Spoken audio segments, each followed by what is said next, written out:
রাজরাজেশ্বরী রানী ভবানী ধারাবাহিকের আজকের পর্ব।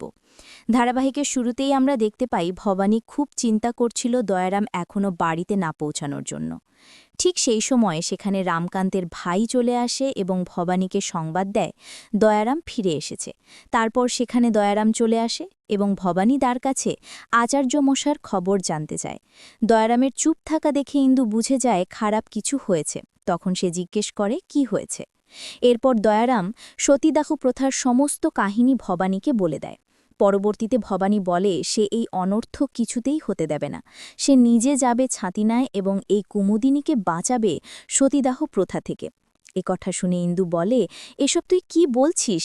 এই মুহূর্তে বাড়িতে কেউ নেই, এত বড় সিদ্ধান্ত তুই নিতে পারিস না। ভবানী বলে, তাকে যেতেই হবে। এই বাড়ির বউ হওয়ার পাশাপাশি সে মহারানী। মহারাজ যে শপথ নিয়েছিলেন সে শপথ সেও নিয়েছিল, তাই সে মহারাজের অবর্তমানে তার দায়িত্ব পালন করতে চায়। আড়ালে দাঁড়িয়ে কল্লোরা এই সব কিছু শুনছিল। এরপর সে চলে যায় পিসি ঠাকুমাকে সব জানাতে। পরবর্তীতে দয়ারাম এবং ভবানীর ঠাকুরপো ভবানীকে বলে তারা তার সাথে যাবে। এরপর ভবানী তাদের সিংহদুয়ারে দাঁড়াতে বলে।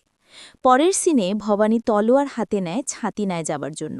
ইন্দু তাকে নিষেধ করলে ভবানী বলে ছাড়া তার উপায় নেই। অন্যদিকে কুল্লোরা পিসি ঠাকুমাকে সবকিছু জানিয়ে দিলে সে ভবানীর ওপর রেগে যায় এবং তাকে আটকানোর সিদ্ধান্ত নেয়। পরের সিনে ভবানী বের হতেই যাবে, ঠিক সে সময়ে পিসি ঠাকুমা এসে তাকে আটকে দেয় এবং বলে এই অধর্ম তিনি কিছুতে হতে দেবেন না। কিন্তু ভবানী তার কোনো কথা না শুনে সেখান থেকে চলে যায়। এরপর ইন্দু বলে, নতুন বউয়ের মন খুব নরম, অন্যের প্রাণ যাওয়ার কথা শুনে আর থাকতে পারছে না।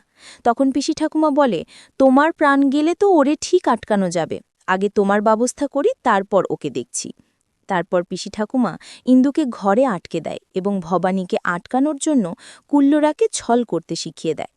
অন্যদিকে সিংহদুয়ারে দয়ারাম ও ছোট কুমার ভবানীর জন্য অপেক্ষা করছিল। ভবানীর আসতে দেরি দেখে ছোট কুমার বলে, এখনও আসছে না কেন? কোনো বিপদ হলো না তো? দয়ারাম বলে, আরেকটু সময় দেখি, না আসলে ভেতরে যেও। অন্যদিকে ভবানী বাইরে বের হওয়ার সময় কারো কান্নার আওয়াজ পেয়ে মনে করে পিসি ঠাকুমা ইন্দুকে আটকে রেখেছে, তাই সে ইন্দুকে বাঁচাতে কান্না অনুসরণ করে কাল কুঠুরিতে ঢুকে পড়ে।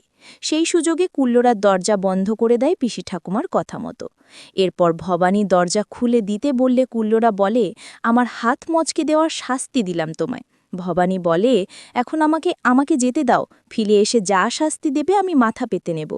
ঠিক সেই সময় সেখানে পিসি ঠাকুমা এসে বলে, তোকে কিছুতেই বাইরে যেতে দেব না, আমি বেঁচে থাকতে এই অধর্ম আমি হতে দেব না।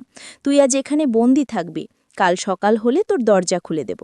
অন্যদিকে রামকান্তের ভাইয়ের ভবানীর আসতে দেরি হচ্ছে দেখে সে ভেতরে আসে। শেষ সিনে পিসি ঠাকুমা এবং কুল্লোরা ভবানীকে কালকুঠুরিতে রেখে সেখান থেকে চলে যায়।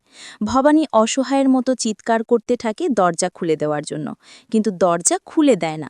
তো বন্ধুরা, এই ছিল আজকের আপডেট। পরবর্তী আপডেট পেতে আমাদের চ্যানেল এক্ষুনি সাবস্ক্রাইব করুন। ধন্যবাদ।